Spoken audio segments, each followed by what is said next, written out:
Dr. Hank Hill in the studio. He's from the Guam Regional Medical City.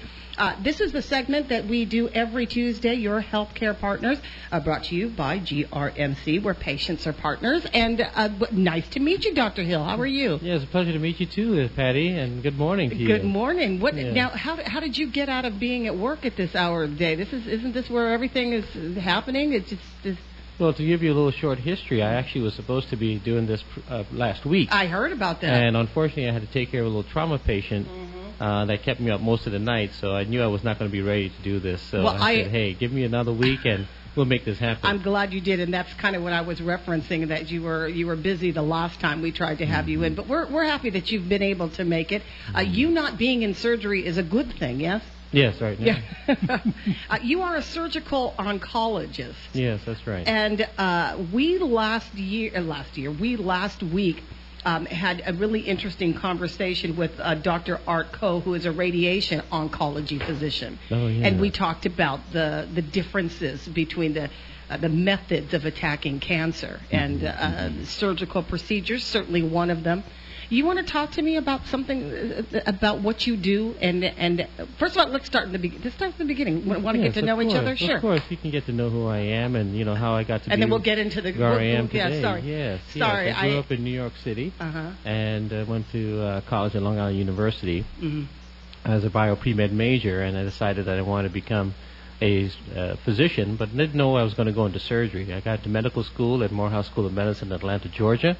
And after experiencing the surgical rotation, I knew right away my hands were ready to do the business. Really? And so I applied for surgical residency training, and I went back up to New York City at Harlem Hospital Center, and that's an affiliate with Columbia University. I had an opportunity to meet with one of the internationally known surgeons in the area of breast cancer as well, Harold Freeman, who used to be the president of the cancer panel during Jimmy Carter.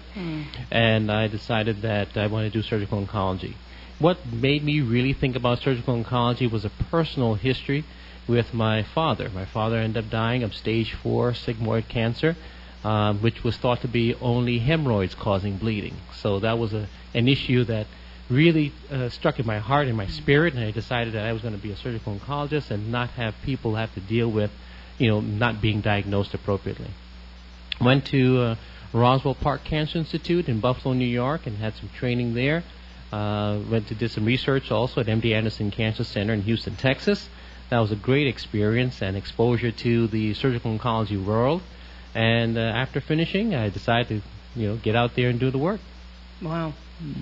So there's a lot of years that's in that training. It's a lot of training, and that's is that standard, or is that training that you went above and beyond what what was required and what was needed? Well, it's standard. The people got to know who you are and what you do, and that research was an area of an opportunity to be exposed, presented at national meetings, and when people got to know who you were, they said, hey, we're interested in seeing having you come for training. And that's how I ended up in Buffalo, New York. How did you end up in Guam is the question, too. Well, after a while, when you've practiced at several locations around the States and you realize just really what is needed, what your purpose may be, I realized that it was being stifled by some of corporate management, and I realized it's time for me to work for myself and let me be able to express what it is that I would like to do, as well as provide a service in an area where it's really needed the most. And that really leads into what I've learned in the short 2.5 months I've been here, and it's quite interesting to see just how much cancer does exist on this island. And there are some people that have been doing some good work between the University of Guam doing their research. You have the Pacific Coalition. You have the consortiums that already exist here, and they've really put in some work together. But to hear about the rates at which women are dealing with breast cancer is quite alarming. And is it alarming because we've turned that corner on being surprised that their breast cancer still can take a woman's life or even a man's life? Yes, it's very true. There's so much information that's available throughout the world that brings awareness about breast cancer. And to find recently, I had the experience where a woman only presented to the emergency room. And the only reason why she came to the ER is because she started having bleeding from a large tumor that was broke through the skin. On her breast. On her breast. And that should not be happening today. Yes. So there's a lot of work that still needs to be done. I think it's about education. I think it's about the community trusting physicians, trusting hospitals, not thinking that they're just going to die because they may or may not have a breast cancer. That, not every lump in the breast has to be cancer. However, you just have to know, you have to be alert, understand the signs and symptoms of breast cancer, and bring it to the attention of a physician or a family member even. I'm sorry, I'm still stunned. The imagery there is tough to imagine, because nothing ever in this day and age should get to that point.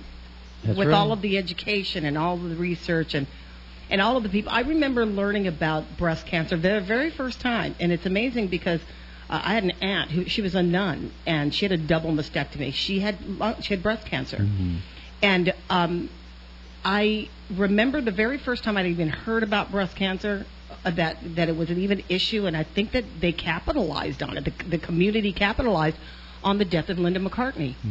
Here you have a woman with seemingly unlimited resources. Yes.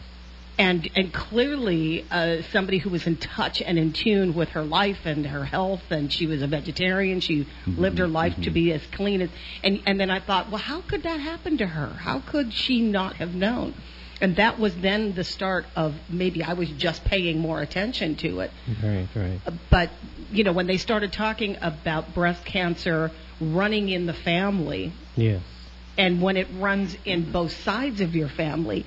That's pretty significant then, and that's where education becomes key. You had mentioned just moments ago about education, and not only about understanding that breast cancer can exist. It's about recognizing the signs and symptoms. It's recognizing that there are certain kinds of lifestyle behaviors that could put someone at risk. And again, you just mentioned about family history. Yeah. And all that information should be in your conscience. And you come to physicians and you ask them, what are my risks then? What can happen to me as a woman that eventually could lead to where I'm having breast cancer? And what can I perhaps do in order to prevent breast cancer as well? So it's understanding when to start doing mammograms. It's understanding the signs and symptoms. It's understanding the family history. And family history alone is so significant. Yeah. I find that there are many situations where there's not enough extensive background into the family history. And I'm the type of person, I like to be nosy. I get to those patients and they say to me, Dr. Hill, why are you asking me so many questions about my family? But then when they start remembering and recalling why grandma died, or an aunt, a great uncle, their aunt and uncles, cousins who have had multiple malignancies, they say, wait a minute, I probably carry something in me that can eventually lead to cancer. So you're thinking conventionally they don't recognize the direct connection. The direct between, connection, that's and correct. I find that to be interesting too, because Guam is such a close-knit community. Very with true, Patti. Everybody knows their family history, and to hear that that somebody would make a connection. No judgment. I'm just saying that Yes. it that seems to be an obvious thing. Let me ask you about the prevalence of women with breast cancer. Does size matter? Size of the breast? Yes. Does No, size matter? no. If the more endowed you are, perhaps the risk is higher. And with the other factors in mind. No. Size does not matter. Size of breast doesn't matter. It's just appealing to those who may be looking at you, right? Well, sure, but I'm wondering with much more of the breast, what is is it not natural to think that perhaps there might be? That's a great question. Yeah, I don't know. What people have to understand is that the majority of the breast is actually made of a fat tissue. It's not a greater number of ducts and greater number of lobules. There's the usual average number, but the breast is mainly made up of fat. Okay, so when you start to lose weight, for example, then your breasts do decrease in size as well. As a result. That's correct. Okay, that is so true. Because I know women who are like going to get their breast size reduced. But anyway, here's the other issue. We do expect women, even as they are educated about breast cancer, to have a regular mammogram.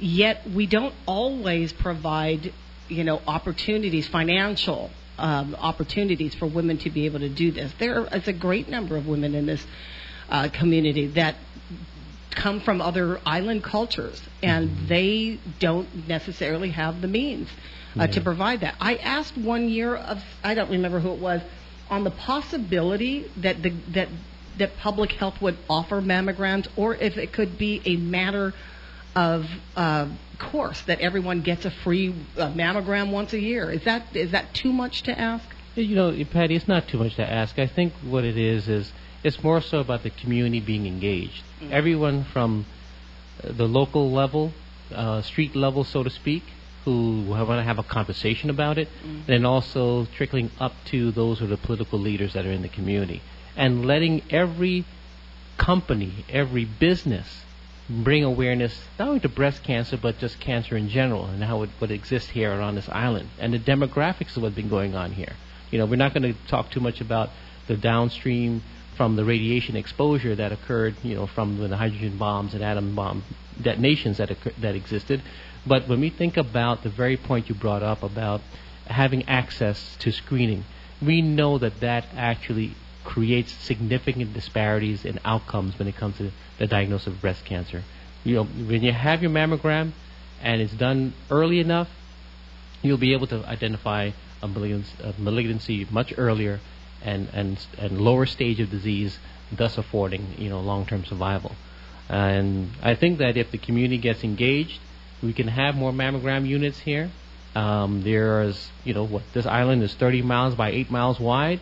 Why there cannot be enough mammograms on this island? I don't know. That's a question. The technology has grown so much, and I've said this before, that, I'm from some old school where it was steel on steel, and, there you could hear regular screams coming from the, the room.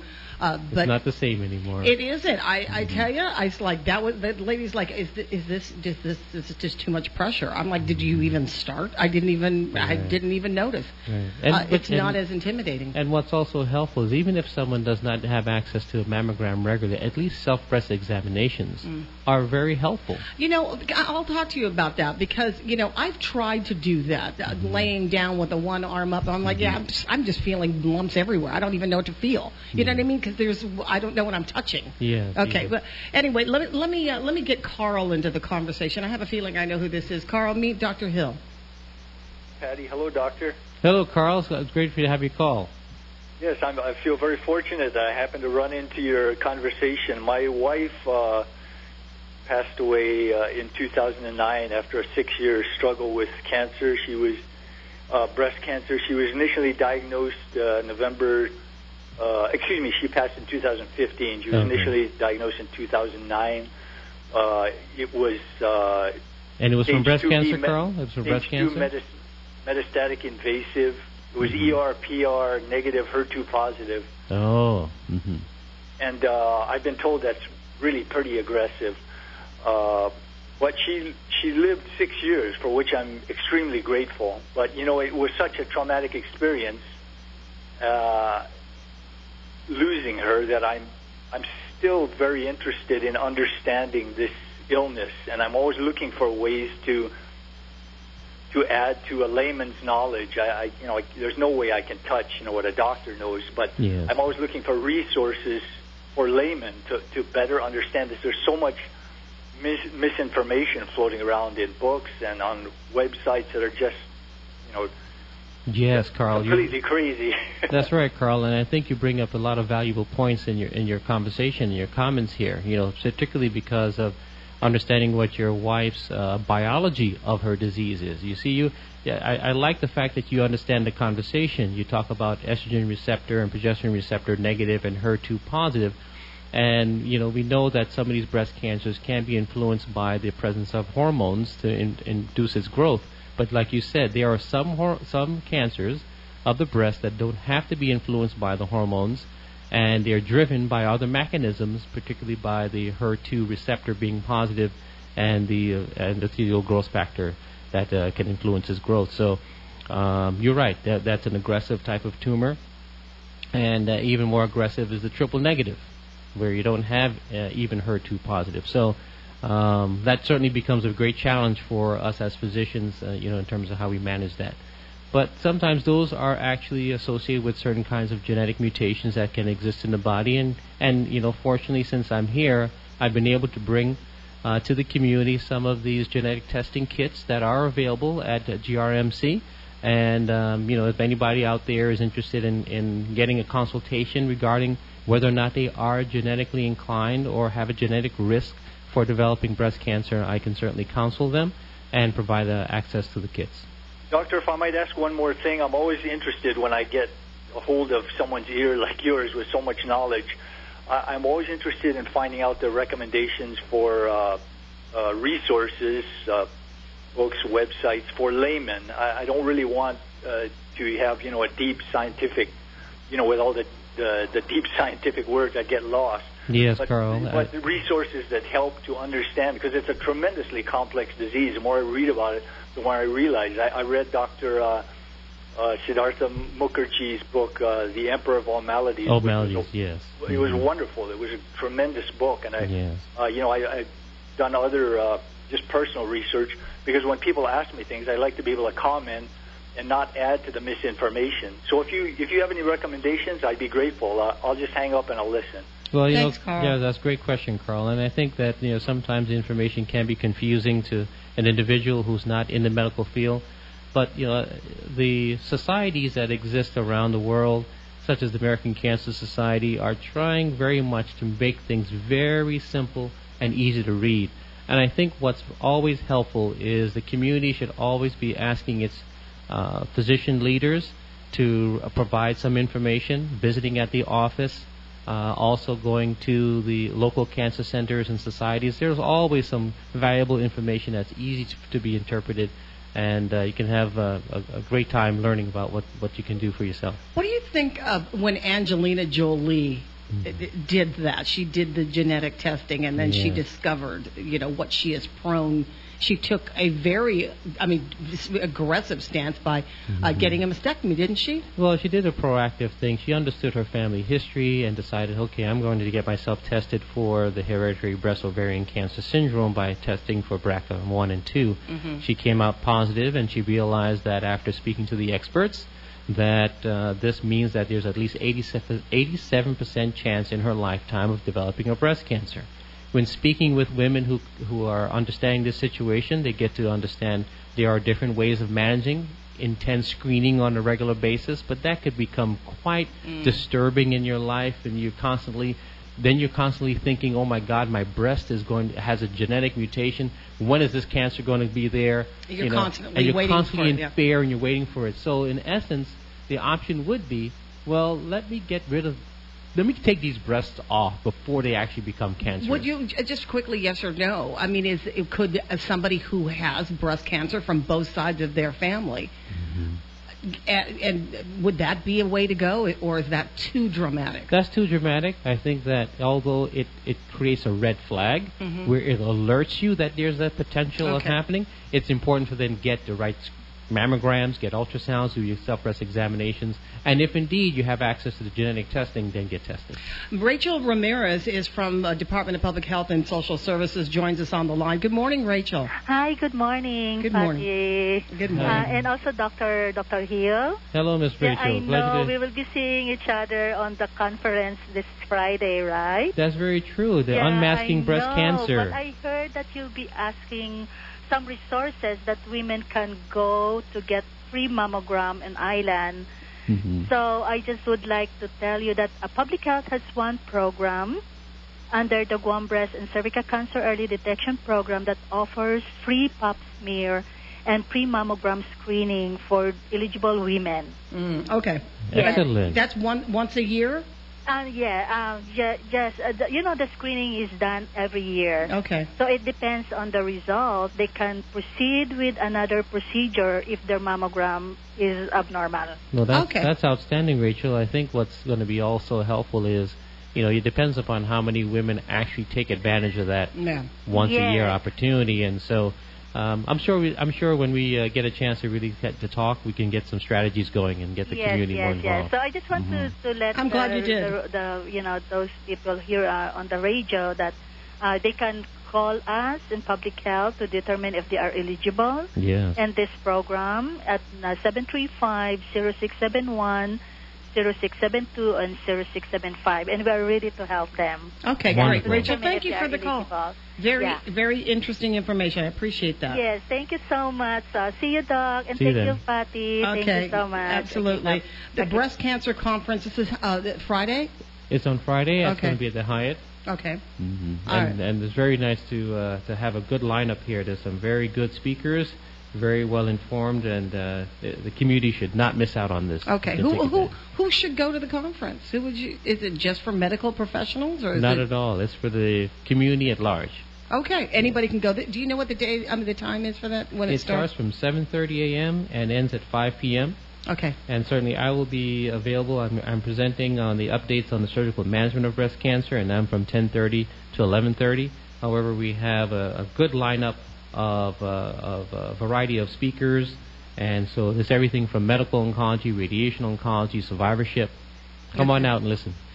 Fantastic to have met you, Dr. Hill. Thank you very much for coming in, taking some time away from work to talk to us about this. Of course, October is Breast Cancer Awareness Month. So Yes, and there's another cancer that's actually being recognized during October. That's liver cancer. Okay. All right. All right. Good to know. And unfortunately, I don't have much time to get into liver cancer, but we'll have to do this again. Hopefully, it can bring me back. Right? Well, absolutely.